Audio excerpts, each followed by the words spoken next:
Okay, welcome everyone to the 3 o'clock session today, Teaching Online Lessons Learned.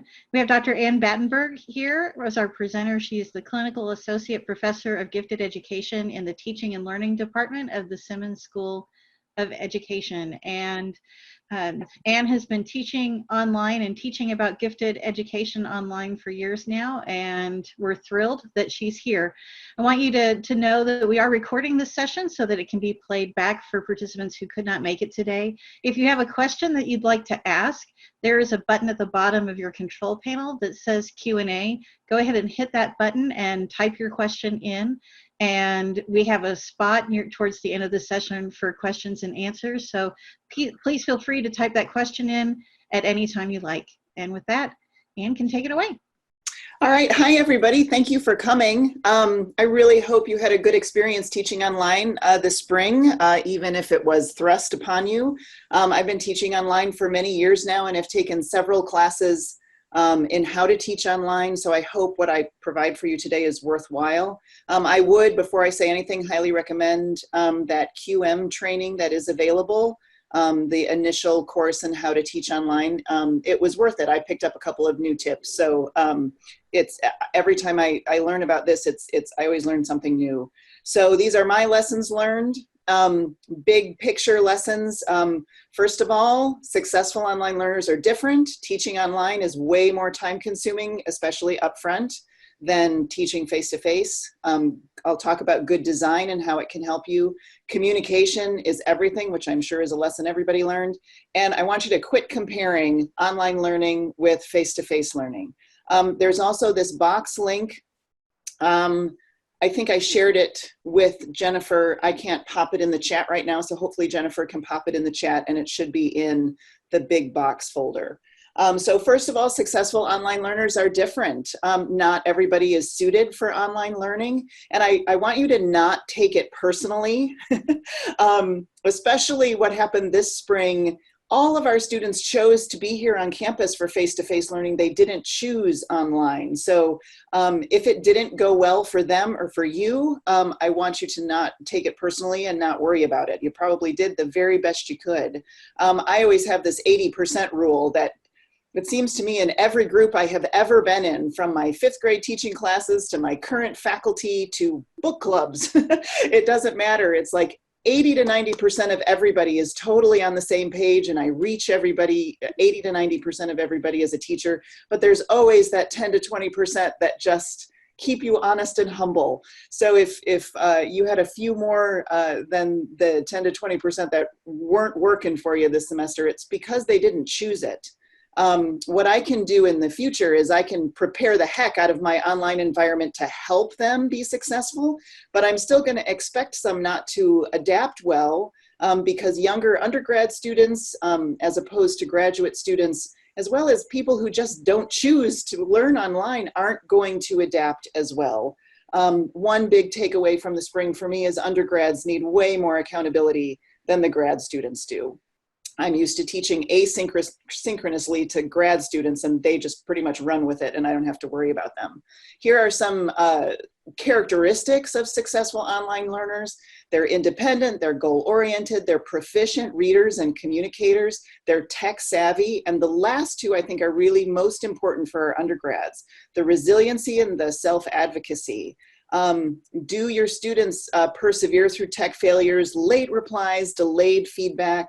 Online learners who are successful are very self-motivated to keep going, and they overcome any difficulties they have on their own. And they're also really good self-advocates. So if they're having an issue, they will reach out to you. Students might be more or less inclined to go visit your office hours or to reach out via phone if they were having trouble. So one thing to set up at the beginning if we do this again in the fall or whenever, is to really be clear about how students can get in touch with you, and that you encourage them really to get in touch with you if they're having difficulty. Teaching online is way more time consuming. I said that I teach asynchronously. So I have my whole class set up at the beginning.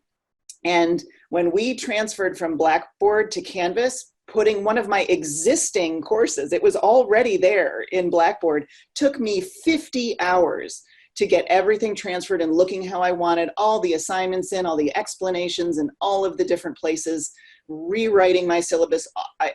Canvas has a little clock, and if you click on the people, you're one of the people, and it actually keeps track of your time if you haven't looked at it. So I know exactly how many hours it took me that I was in Canvas doing this. So it's an enormous time commitment up front because I could not keep up with making new things while I'm grading and responding to students and my normal life at the same time. I still tweak things as I go, but the bulk of the class is set up in an asynchronous way up front. But subsequently, like after you've set up the class initially, if your information doesn't really change, and for many of us, our information doesn't really change, when you copy over your course, everything comes with it. So it's actually much easier, and I think less time consuming, depending on how you organize it in the long run. Usually I spend 3 to 5 hours at the beginning of any semester checking links, changing dates, making sure my explanations are clear and all of that stuff at the beginning of a semester in subsequent classes. But it is time consuming. There are probably differences with synchronous and asynchronous learning. Before COVID, the whole point of teaching online to me was to do it asynchronously. Apart from this situation, I'm still not on board with the synchronous learning necessarily. I wanted to provide flexibility for working professionals to more easily take courses, and teaching and learning. Our students are largely K-12 teachers, so they have full-time jobs, they have families, and so an online class is great for them because they can check in whenever they have time to do it, given all of their other responsibilities. Teaching undergrads this spring, one of the lessons I took away is this also provides students more flexibility to work when they are at their best, which is not necessarily at my scheduled class time. So you get a lot of these students who, just given their age and developmental level, really would be better off sleeping in, like getting bulk of their, more sleep in the morning. So if you normally had an 8 o'clock class and they're coming into your room half asleep, if you create an asynchronous online class, then, or meet once a week synchronously, then they can actually maybe perform better for you in the long run. In future, I might add synchronous components, like meeting on the first day or the first evening of class to set things up, or weekly sessions to process information. If I'm doing a synchronous session, I'm not sitting there lecturing at students. I am using this like a flipped classroom environment. There's more application and discussion. I'm going to use that time together to process. They can listen to lectures on their own time. I can record things ahead of time and post them.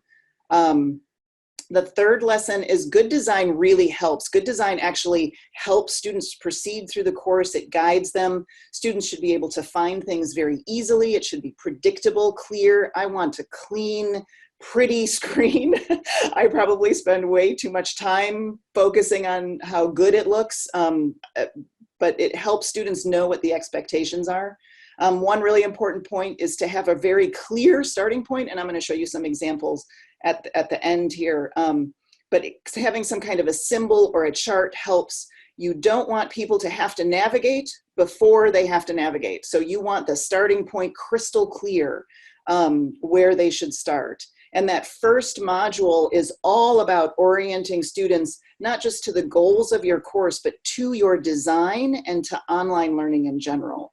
One of the resources I put in the box folder was a QM assignment they made us do about how to prepare online students for being good online students.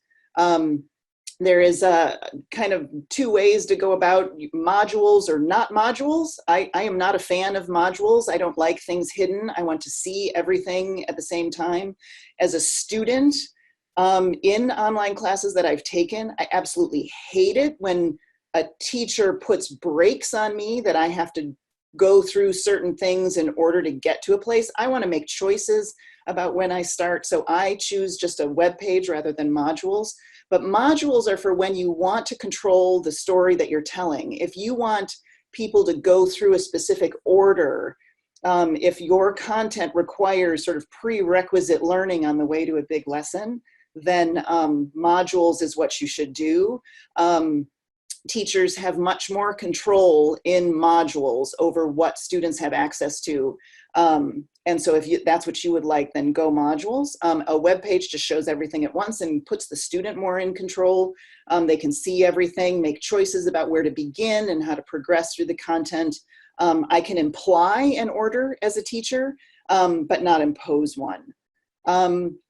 And the other thing that I have learned over the years is that in Canvas, you need redundant systems. Being a student in a Canvas class, I learned that there are like 100 ways into this thing, where I'm assuming they're starting on my landing page, on my home page. That is not an assumption that has borne out. I get emails initially at the beginning of class all the time with students are like, where the heck do I begin? So I have made many different places where to guide students into the right place to start. There is the landing page, of course, the home page. There is a syllabus tab that also students go to. That's actually a great tool. I use announcements frequently to put them in the right place. And at the beginning of the semester, I send my announcements also as emails. So they have those starting places in their emails for 2 to 3 weeks. And then I just say, okay, it's all announcements now. Go set up make sure your notifications are set up. So I'll show these examples to you at the end about design. Communication to me is everything in online classes. And I want you to think about what is your total plan for this? How are you going to communicate with students? How are students going to communicate with you, students with each other?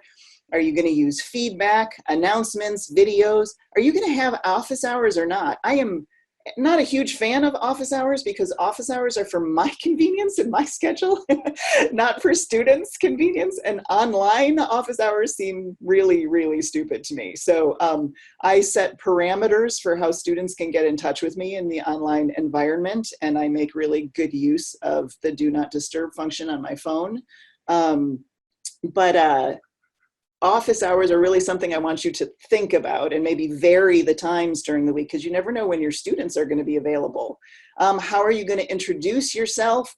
You should definitely introduce yourself to the students. Are you going to want them to introduce themselves to each other and how to do that? Are you going to go synchronous or not, and how often? Are you going to use modules? All of these things are part of your communication plan. And think about how you will feel most comfortable communicating. How often do you want to do it? There are just so many options out there. Just think about what you're willing to do.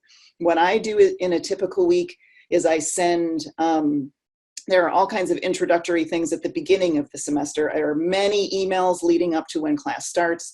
After class starts, I communicate with them sort of on a Thursday or Friday. I send an announcement out that says, this is what's due on Sunday, and this is what the module that's opening up on Saturday. I have individual feedback that I give to students for their assignments, and sometimes we get in little conversations because of the feedback. So that's an easy way to go back and forth. After everything is graded and scored in a topic in a week, then I send out a summary email. So students are getting 4 to 5 touch points with me every week, which is, I think, one of the advantages of online learning is that a student can walk into my classroom all semester and totally be a good attendee and can raise their hand and make a comment, but I may not have that individual conversation going with every student in class. And so I have individual touch points with students many more times a week online than I do in person. And communication generally is just more important online. You don't have those nonverbal signals and emotional cues. So super clear communication is necessary. And sometimes I really just need to get on the phone and talk to somebody. And one of the lessons I'm taking away is I need to make better use of videos. I find that my relationships with online students are much better if they know me from a previous class. So if they've had me before, they know what I sound like and can interpret my written communications much better than students who I haven't met before. So I'll be making better use of videos. Communication between students may or may not be important to you or to them, but I always provide a space. Call it the coffee shop, or I've heard it called the sandbox before, like just a discussion board that's pinned to chat to one another. I let them know how to get in touch with each other within Canvas, there's a chat function, there's email. I'm not sure how many of those functionalities students actually take advantage of, but I let them know they're there. And it's just really important for you to set boundaries for communications. With all of this freedom, how are you going to use it and also limit it? So set your boundaries and stick to them. Like I said, I use the do not disturb function on my phone. So I'm not getting calls in the middle of the night from students. And so that's just a really important thing. We already talked about office hours, and feedback, I already mentioned. That's a great way to interact individually. I really want people to quit comparing face-to-face to online. I think each has its own advantages and disadvantages. For example, my big takeaway is I know more about what my students know each week online than I do in person. So in person, you know, some kids shows up all the time and they just look interested. They look like they're taking notes, and really they're online shopping and on their Facebook page. They might be able to read a paragraph in whatever I've had them read and come up with one good question. And I think, wow, I walk away from that class saying, oh, Jimmy is just really engaged in my class, when they've completely faked it and I have no idea. In an online class, they can't rely on that kind of charm. They have to produce something. I can go an entire semester with a student in a face-to-face class who never, ever speaks up. And as I just said, online, they communicate with me and with each other every week, many times a week, if I set it up that way. So it's as a teacher who's focused on what I want them to take away from the course, online is much better to me. I know more about what they know. Online is good for introverts and for people who just want more time to think and process. They're not good thinking on their feet and in a classroom discussion. They like to read something or read a post in a discussion board and go away and think about it and then come back with a reasoned response. So it's good for those people. It's also good for working people and people with families who can get on any time. And I want to say that in discussion groups, I have the largest number of people I've had in sort of two sections of my gifted online class has been close to 50. And so I divide them up into groups of no more than 10 students, little discussion groups. So the students don't have to sift through so many responses in order to participate. So if I have big classes, I make discussion groups, and within those discussion groups, it's almost like a pen pal relationship that forms. Each discussion group develops its own community and is super friendly.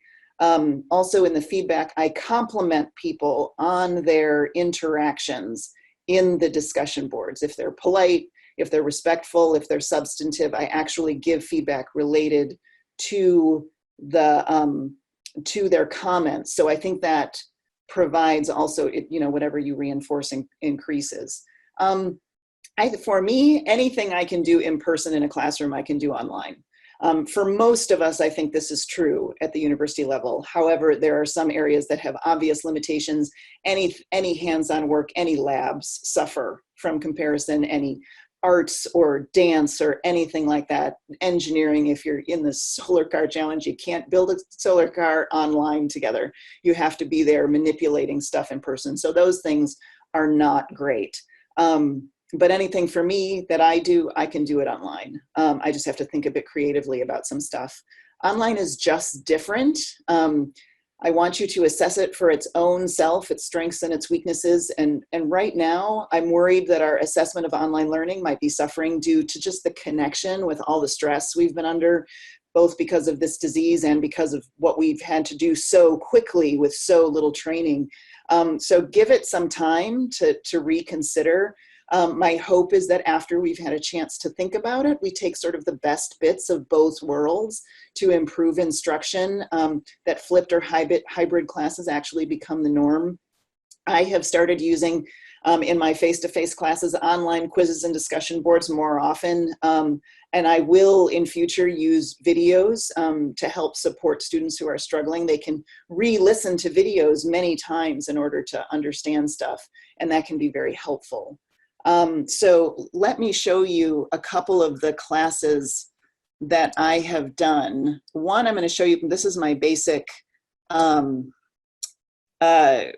gifted class online that I've been teaching for years. And after this spring, I'm like, wow, this kind of sucks in some ways. So it could definitely be improved. The first way is that I don't have, like on just what you see right here, I don't know where to start yet. Like I have to scroll way down in order to start. And so that's something that needs to be fixed. A better look to that would be this one. This is one I put up for spring. Stuff I'll need first, here's directions, and then right away they can see where they need to start. So that's one of the things. So too far to scroll is just something, and I don't even know how this appears on a phone or a tablet. In terms of having redundant systems, so the landing page is one, everything they need to start is on the landing page. But then the syllabus link is also really good. Originally, I just had this here and realized that students were just clicking on the assignment that was due and going straight to the assignment and not understanding that there is an entire page explaining stuff that you have to read and do before you do the assignment. So I added this to the top of it, which just allows them to go straight to the page where it's actually the work you have to do. And I removed this assignments link where they go directly to the assignments. I've taken that off because I don't even want students to go there. So on a basic weekly page, this is the topic. This is everything they have to do. I want a pretty picture, brief introduction, and then I have this chart that repeats every week. Learn, explore, assess, and discuss. So students will always know what they have to do. These are all required activities in the Learn section. It's just a bulleted list, literally a checklist. Explore activities allow students to differentiate on their own if they want to dive deeper into something. If I have new students, they're going to want to look at these organizations. If I have students who are repeating, they're not going to need to do that. There is always a quiz or something, or usually a quiz or something, some sort of assessment. And then there is always a discussion board in my online GT class. And then they just proceed through that. The other place, the other redundancy, so we've got landing page, syllabus link, and in the announcements, so I'm gonna whip through the scrolling here in a minute. Where's my, okay, so one is the welcome. In the welcome announcement, there's the link to the course, there's a link to the home page, there is a link to that online assessment that students can do if they're good at online learning, and then there's a link to their week 1 activities. I set the announcement first, and then I put all the links in there, and then I copy it and paste it into an email, because then my links follow. I also every week have, let me see, here is one of my reminders that this is just checking in. It's Friday. This module is due on Sunday, and this one opens up on Saturday, so they have the starting point where to click. The chart, again, I just showed you. I'm playing with, there's a simplified chart here that I used for my undergrads for this positive psychology class. And I just said, everything required is here. The assessments for this class were largely voluntary. And then they had their explore section where they could dive in deeper down here. So this is what I mean by a clear, clean page. Like this makes me much happier than my other page because there's just not a lot of clutter, particularly students who have processing difficulties or any sort of learning disability. If your page is super cluttered, they're going to have a hard time visually distinguishing what to do. So I want the page as clean as possible.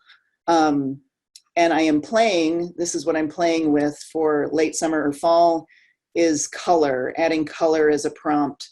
And this would be like implying that order of events, but students could actually click around and they could click into anything. Like if I have teachers in my class and they want to jump right to the strategy lesson, they can jump to the strategy. The warm-up would logically go first, but maybe I'm the kind of student who wants to do my readings first and then go in there. So if I have 2 minutes, we have a gratitude activity in this class. They can pop in and post their gratitude in like 2 minutes and then maybe do the other stuff later. So that's the design that I'm working with now to see what happens. But overall, I hope that you guys don't confuse the stress that you've had during this semester with online learning itself, because I think it's a great tool that we could use in future. So that's it. That's all I have. So we've got a good, 15, 20 minutes for questions. We do, and we've got a couple of questions here. One question is, when you were mentioning the importance of setting some communication boundaries, could you share a little bit more about about what some of yours are and how you establish them, and about why online office hours hasn't just proven to be ideal for you? So second question first, online office hours in general, just the basic premise of it, that it doesn't fit. Like if I have office hours, it doesn't fit with 90% of my class. Like if I choose office hours at 1 o'clock on Wednesday, who the heck can show up on 1 o'clock on Wednesday? That's convenient for me, but not for anybody else. And so I'm at least going to vary my office hour times through the week, or I'm going to have multiple hours at multiple times. Students will still want to talk to you if they can't. So even if you have office hours, there's going to be other students who have other issues that can't make it. So they're going to be calling you anyway. So it just doesn't make a whole lot of sense schedule-wise to me.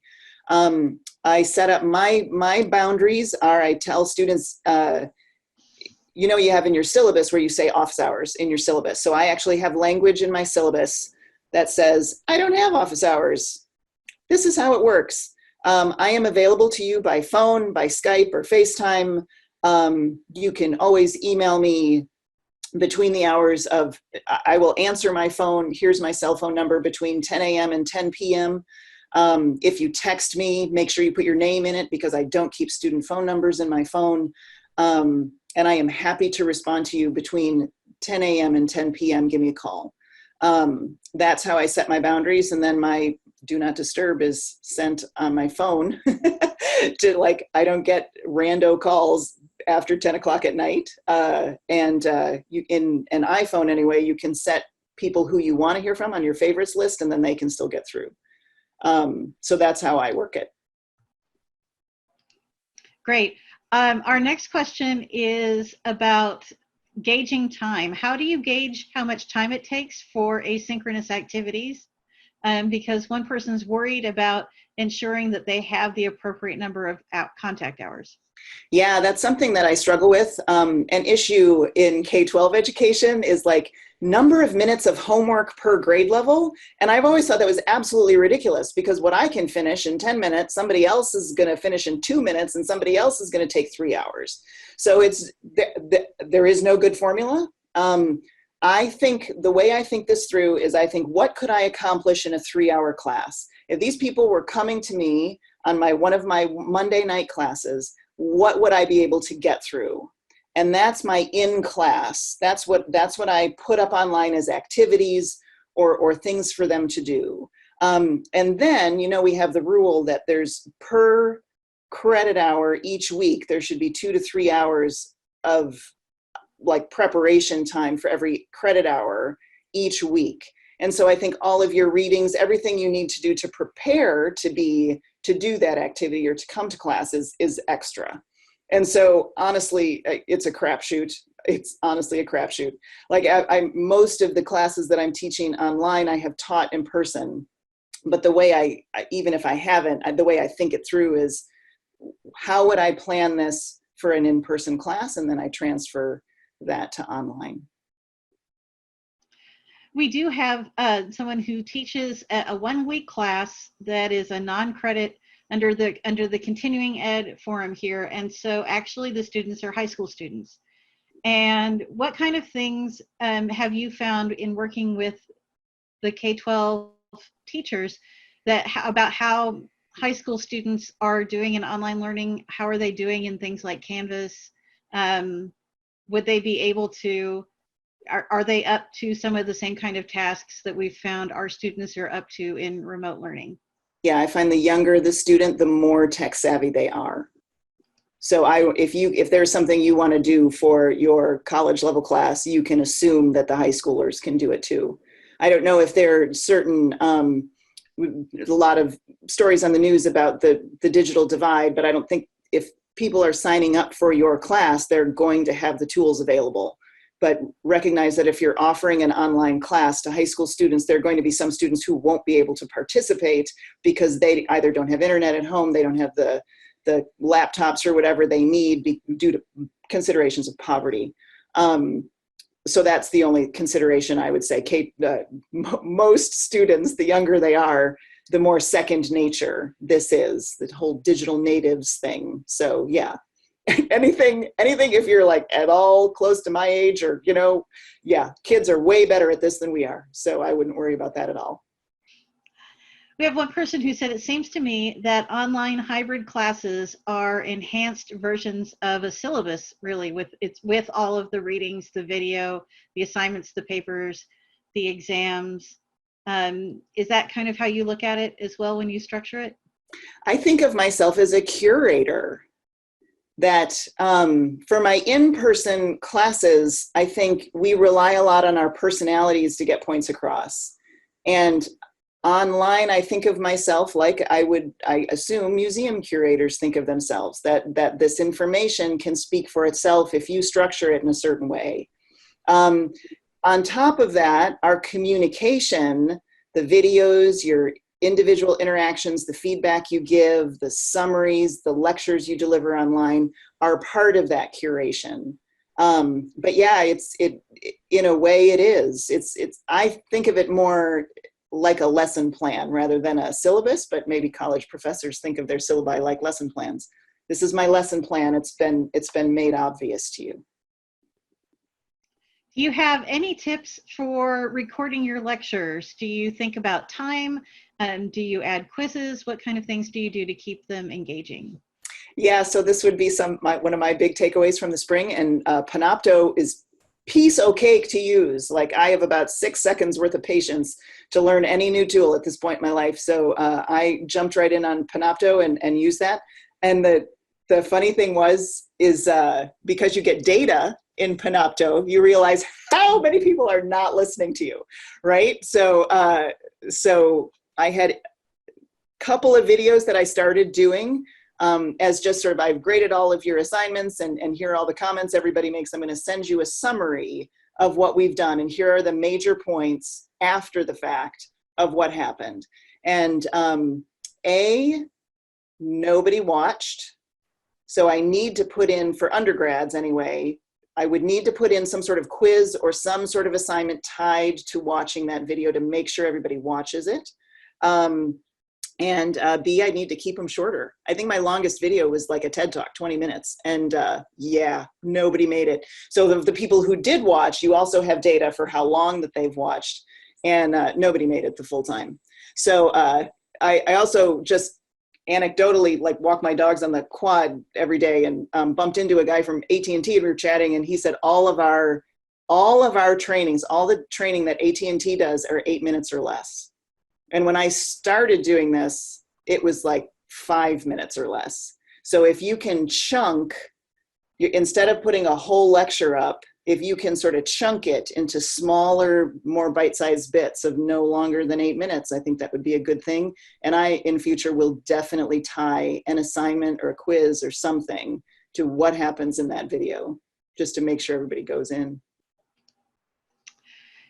Do you have some suggestions on ways to film something that's like a hands-on kind of demonstration? No. I'm thinking of, you probably have to have somebody else. This is more for a film professor, I think. Like, you need somebody else filming you. You need to make sure you've got a number of camera angles. I have tried, I started before everything shut down. I started taking ballet classes, and ballet online, not working, just not working for many reasons. But part of the reason is I can't see. Like, I can't see what the teacher's doing because she only has her one Zoom camera and that's it. So if I had a number of different ways to see in, I think that would be better. But that's all I've got for you. I don't have anything specific for that. I think you probably should go to like film people to figure that out. We have one suggestion for that said using Panopto and 2 cameras to film the hands-on because this instructor does that for labs. Fab. Thank you. We have one person who said, I've tried to encourage my students to use the question and answer page in Canvas for common student questions, but there's not a lot of buy-in or traction on that. Is the purpose of your coffee shop chat to do some of that, or do you also have a space for them to write questions and answer? Yeah, that's the coffee shop is sort of the catch-all, because everybody can subscribe to it if they want to. But yeah, I don't ever, I mean, I have a welcome activity that brings them there, like just a goofy, stupid sort of a share a joke kind of thing. So they know it's there and they post something and they get like a point for posting something. So everybody knows it's there, but rarely, if ever, do students go in there just to chat with each other. It's just not a thing. But again, I'm working with graduate students who are super busy. So undergrads, may or may not take advantage of that. Undergrads, I assume, have 110 other ways to interact with each other. So it might not be worth it. Can you speak more about your test of online learning quiz? Oh, it's not mine. It's one that's published and it's linked in the, The box link? Is it there? Yeah, it's in the box link. It's linked in this PowerPoint. And it's just a series of questions to get people to look at their sort of strengths and weaknesses in terms of technology and what kind of a self-starter they are. And I think it just sort of cues them to the kinds of behaviors you're going to need. The other thing in that box link, so the tools self-assessment link is linked in the PowerPoint. There is another sort of PowerPoint presentation that I made to teach students what is expected of online learners. So there's two different things there. We have one question. I'm getting increasingly concerned about data privacy when we're putting so much online right now. Do you have any concerns about that? And do we worry about the data of our students? And do we own the data that we're putting out on Canvas? I assume the university owns it in some partnership, just like they own part of your research. That whatever I put up in Canvas is actually owned by SMU. But in terms of data privacy, those are concerns way above my pay grade. I assume Canvas is secure, but other than that, I have no idea. I would add that Canvas is a place that requires authentication, so that it is secure in that sense. So if most of the time with our SMU content, students have to authenticate if they have to log in with their ID and their password, and in some cases use Duo, then we've secured it somehow. Okay. Then we have one.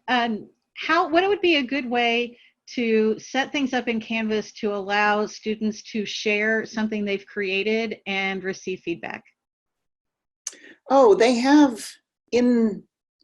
don't they have a peer thing in the assignments when you can set it up? We do have peer review. Yeah, there's a peer review thing. Discussion boards are another way. Everybody can post in a discussion board and then people can comment underneath it. You can thread the replies. That would be another way to do it. I have in the past set up just a Google Doc that is linked, and people can post links. If it's a video or Google Slides or whatever, they post their links to stuff in the Google Doc, and then other people can just click through. Those are some of the ways that I've had them share. I don't know, Jennifer, you know Canvas better than I do. I think you're right. I think being able to put it in something like a Canvas discussion with threaded replies so that the students can reply underneath, so you can see which comment is going with which piece that the student put up, would be a really good way to organize that. You can do group activities though, because you can separate your discussion boards into groups, and so they can function within groups within discussion boards. So that's one way. And I have group activities. this is a GT class, and it's one of the things we talk about is how to identify students for gifted education. And so I run a simulation where within their group, they're given a set of like 8 profiles of students, and they're told that they are the committee to decide which students get into these 5 slots. And they discuss online. Some of them create a Google Doc and just put their, assessments and rankings in there and then come back and decide. Other people just sort of hand off in the discussion board, like, okay, this is what the last person posted. I'm going to copy theirs and add mine to it. So group activities are actually plenty of ways to do it. Yep, that's very true.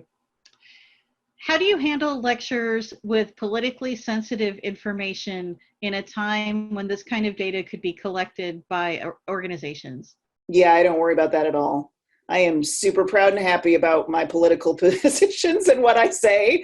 And I suppose I shouldn't swear on here for the recording, but if, some idiot out there wants to take it and say, they can go ahead and do it. I'm not worried. You can also, in Panopto, there are different settings. Obviously, students can probably download stuff and send it on, but there are different settings, so random individuals can't just click into your thing. So there are security settings in Panopto too. Yes, we do have that outside portal, but it also requires that level of authentication, and you can set them as private. That's very true. Yeah. We've got one last question, and it was about the office hours again. Is there a requirement for office hours at the university level, or not? I don't know. I mean, I assume there is, but just because I don't set a time for office hours doesn't mean I'm not talking to students all the time. So that's how I would rationalize it. So if there's somebody out there who wants to get me in trouble, that's totally fine. But I'm on the phone with students constantly. Again, my online teaching experience has been with graduate students who are working, so they usually work on the weekend. So I am constantly talking to students on weekends. That's part of my boundaries. I'm totally okay with that because I understand sort of my clientele. They're going to be working over the weekend. So even though I don't have an hour on Tuesday where I'm talking to students, I am easily spending an hour or 2 on the phone each week with students. So office hours happen. They're just not at a particular time. They're just not scheduled. Yeah. Okay, and we do have time for one more. Do you think first-year students who are taking a class as a requirement are more or less motivated to succeed in an online course? I think motivation is a very individual thing. Can recommend tons of books for you on motivation. But I think that if you can actually set up your course, you can set up your learning environment in such a way that increases student motivation. So whether or not an individual student comes into your class motivated, you can actually change that dynamic by focusing on practices that foster a growth mindset. Mindset is a book by Carol Dweck. If you're not familiar with it, read that this summer. Couple of ways that I allow students or foster a growth mindset in my classes. I tell them they can, I will always give them feedback. They can fix assignments. If they get anything less than an A or a B, they can resubmit an assignment and get the credit for whatever revisions they make on the assignment. I have early due dates when things are in, so people can seek feedback out, and I will give them feedback, then they can turn it in again. So fostering a growth mindset, setting up a climate of trust that I believe my students are here to learn, and I believe that my classes are really going to change your life. They're not just information. So I really spend a lot of time on that in that first week of classes, driving up the sort of motivational aspects of my class. So any individual is all going to hit differently. So there's no way to predict really. Yeah, but that's a great way to end this, to look at that mindset when we approach our online teaching and our prospective students in May and in the summer. And so with that, we are right at time. So I would really like to thank Dr. Ann Batenburg for her time today and her lessons learned from teaching online over the years, and thank all of you for attending and spending time with us today. The link to the box file was in the chat, but we will also have the link next to the recording when the recording is put up as well, because we want to make sure that you get the link to all of the resources she's curated for you. Thank you again for your time, everyone, and we'll be signing off. Thanks, everybody. Good luck.